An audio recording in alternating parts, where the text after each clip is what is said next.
Boa noite, meus queridos e amados irmãos em Cristo.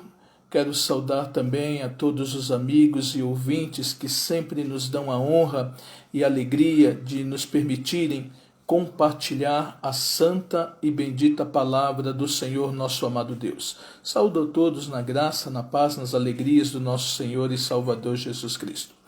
Nesta oportunidade, gostaria de gastar alguns minutos meditando no tema É preciso continuar. É preciso continuar.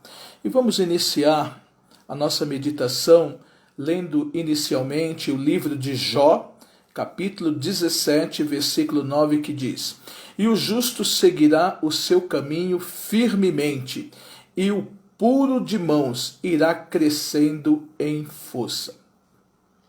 Observando atentamente o comportamento humano com relação às infinitas desculpas que se apresentam na tentativa de justificar o injustificável para não se fazer algo que de fato é necessário, enumeramos algumas dificuldades. Primeiro problema é não começar alguma coisa. Segundo problema é começar e não ir adiante. O terceiro problema é começar, ir adiante por algum tempo e desistir pouco depois. Sem dúvida, para aqueles que de maneira correta têm colocado as mãos no arado, o grande desafio é a continuação. É preciso continuar. Continuar significa prosseguir o que começou, persistir sem cessar, permanecer, dar seguimento, seguir adiante. Continuar é preciso, porque esta falta de continuação, dia após dia, enfraquece a fé e o testemunho. A continuação é uma linha firme que liga o ontem ao hoje e o hoje ao dia final. A caminhada não é curta, pelo contrário, ela é comprida e muito comprida, e não existe paradas ao longo do caminho. A única parada é o fim dos tempos, quando Jesus irá voltar por ocasião do arrebatamento da sua igreja. Portanto, é preciso continuar. Continuar é algo vital na obra de Deus. Em Lucas capítulo 9, versículo 62, Jesus fez a seguinte afirmação: Ninguém que lança mão do arado e olha para trás é apto para o reino de Deus. Um viajante caminhava às margens de um grande lago. Ao ver um canoeiro preparando-se para zarpar, puxou conversa com ele e descobriu que os seus destinos eram o mesmo, isto é, a outra margem do lago. Então pediu uma carona, propondo-se a ser o remador. Entrou na canoa, pegou os remos de madeira e reparou que neles estavam esculpidas duas palavras: acreditar e agir. Ele nunca tinha remado antes e rapidamente descobriu que não é tão fácil quanto parece. A canoa ficava navegando em círculos, ora para a esquerda, ora para a direita. O dono da canoa, um idoso muito simpático, procurava não ser grosseiro, mas não podia conter o sorriso. Por fim, já cansado, o viajante pede ajuda. Por favor, senhor, como é que eu faço para esta canoa ir só para frente? O canoeiro respondeu: a resposta está nos remos. O acreditar e o agir têm que ser impulsionados ao mesmo tempo e com a mesma força. Isto me lembra a vida de Neemias, que é um grande exemplo de acreditar e agir, como também de liderança e organização. Ele abriu mão de uma rica e confortável posição na Pérsia, retornou à arruinada terra de seus ancestrais, reuniu e incentivou o povo a reconstruir os muros de Jerusalém. Após o início dos trabalhos, Neemias enfrentou desdém, difamação e ameaças dos seus inimigos. Eles tentaram de todas as maneiras paralisar Neemias e a obra. Porém, Neemias permaneceu firme e resoluto, respondendo aos seus inimigos: faço uma grande obra, de modo que não poderei descer. Por que cessaria esta obra enquanto eu a deixasse e fosse ter convosco? Acabou-se, pois, o muro aos 25 do mês de Elu, em 52 dias. E sucedeu que, ouvindo todos os nossos inimigos, todos os povos que haviam em redor de nós, temeram e abateram-se muito aos seus próprios olhos, porque reconheceram que o nosso Deus fizera esta obra. O cumprimento da nossa parte é importante na obra de Deus. Portanto, devemos acreditar e agir, mas também ter o cuidado com a tentação de desistir e deixar inacabada a incumbência que Deus nos confiou. Jesus deseja que continuemos a carreira proposta através de uma dedicação total e de um compromisso integral. Não podemos escolher somente algumas determinadas ideias ou conceitos de Jesus para segui-lo. Não devemos permitir que algo nos distraia em relação à maneira de caminhar com Ele e para Ele.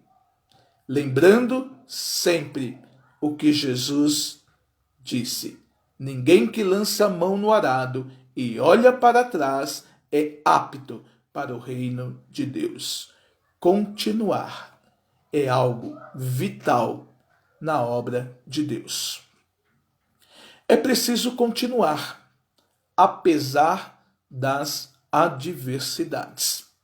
No Evangelho de Marcos, capítulo 13, versículo 13, o Senhor traz uma nova afirmação dizendo: e sereis odiados por todos por amor do meu nome, mas quem perseverar até o fim, esse será salvo. Lá no Antigo Testamento, Deus ordenou a Moisés que enviasse 12 homens, um de cada tribo, para que espiassem a terra de Canaã, que ele lhes iria dar por herança. Ao fim de 40 dias, aqueles homens voltaram e contaram o que eles haviam visto, dizendo: verdadeiramente a terra mana leite e mel. Porém, 10 homens ainda disseram: não podemos subir contra aquele povo, porque ele é mais forte do que nós. Então Calebe fez calar o povo perante Moisés e disse: certamente subiremos e a possuiremos em herança, porque seguramente prevaleceremos contra ela.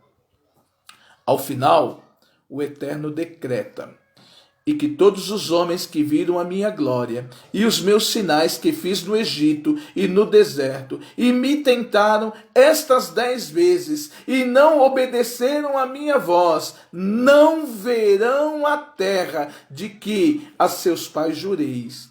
E nenhum daqueles que me provocaram haverá. Porém, o meu servo Calebe, porquanto nele houve outro espírito, e perseverou em seguir-me, eu o levarei à terra em que entrou, e a sua descendência a possuirá em herança.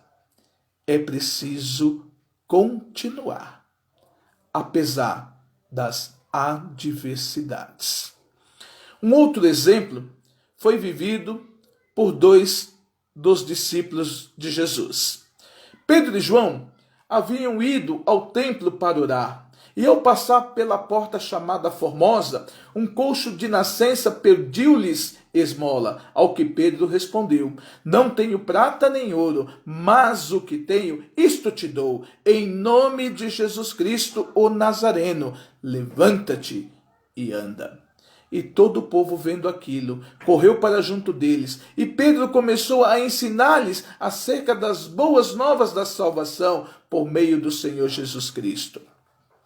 E sobrevieram os sacerdotes, os saduceus, o capitão do templo, e lançaram mão deles e os encerraram na prisão até o dia seguinte, porque ensinavam o povo acerca de Jesus e da ressurreição dos mortos. E aquelas autoridades ameaçaram Pedro e João para que não falasse e nem ensinasse no nome de Jesus. Ao que eles lhes responderam: não podemos deixar de falar o que temos visto e ouvido. Importa mais obedecer a Deus do que aos homens. É preciso continuar, apesar das adversidades. Continuar é uma evidência daquilo que cremos. Em 2 Coríntios, capítulo 5, versículo 7, versículo 8, diz assim o texto sagrado: porque andamos por fé e não por vista, mas temos confiança e desejamos antes deixar esse corpo para habitar com o Senhor.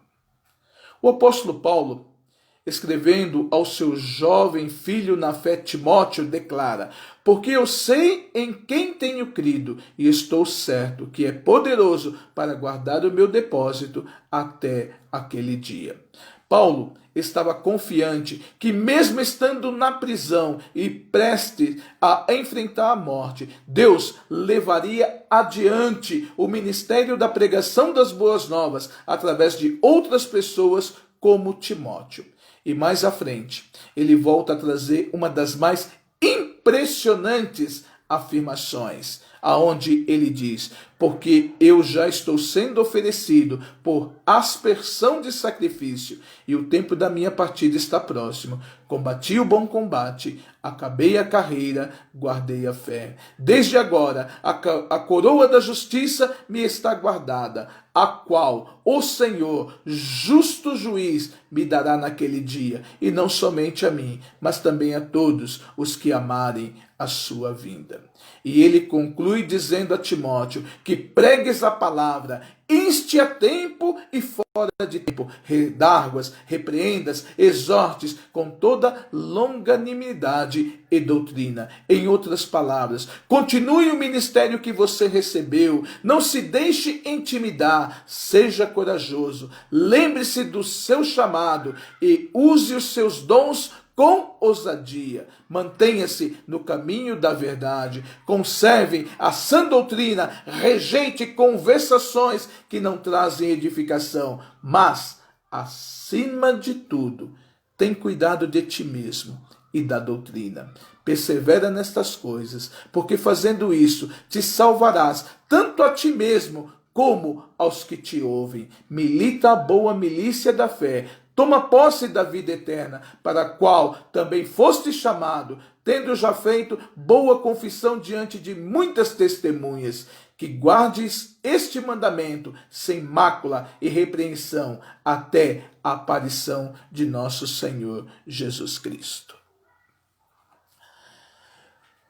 Foi muito interessante o que uma senhora disse ao seu médico. Ela estava enferma. E após ter se consultado e sido medicada, seu médico, com a receita de remédios na mão, lhe disse: agora, por 6 meses, repouso absoluto. Não saia de casa. Ela não concordou e respondeu: pois é, eu sou crente. E como vai ser? E a minha igreja, doutor? Ora, protestou o médico, a sua igreja pode passar muito bem sem a senhora. Sim, Eu sei, retrucou a mulher. Eu é que não posso passar muito bem sem a minha igreja. É preciso continuar, porque é algo vital na obra de Deus. É preciso continuar, apesar das adversidades.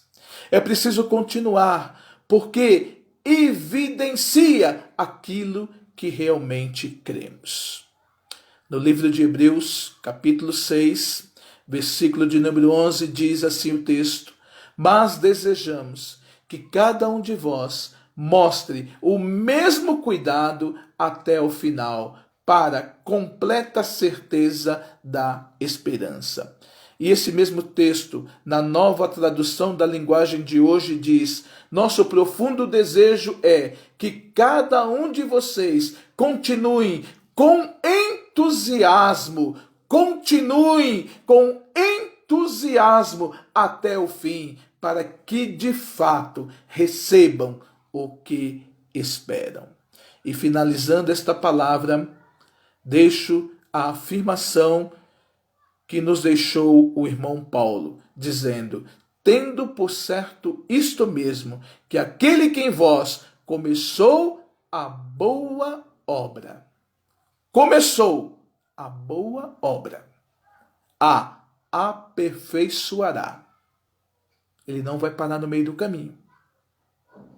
Ele vai continuar aperfeiçoando até o dia de Jesus Cristo. É preciso continuar. Que Deus nos dê força, nos dê ânimo, nos dê disposição, nos dê a visão celestial, para que em meio às adversidades, dificuldades em que o mundo está passando, e muitas vezes cada um de nós, na sua vida particular, possa estar passando neste momento, possamos continuar olhando para Jesus, possamos continuar a carreira proposta, possamos continuar o projeto estabelecido por Deus para as nossas vidas. Que Deus nos abençoe.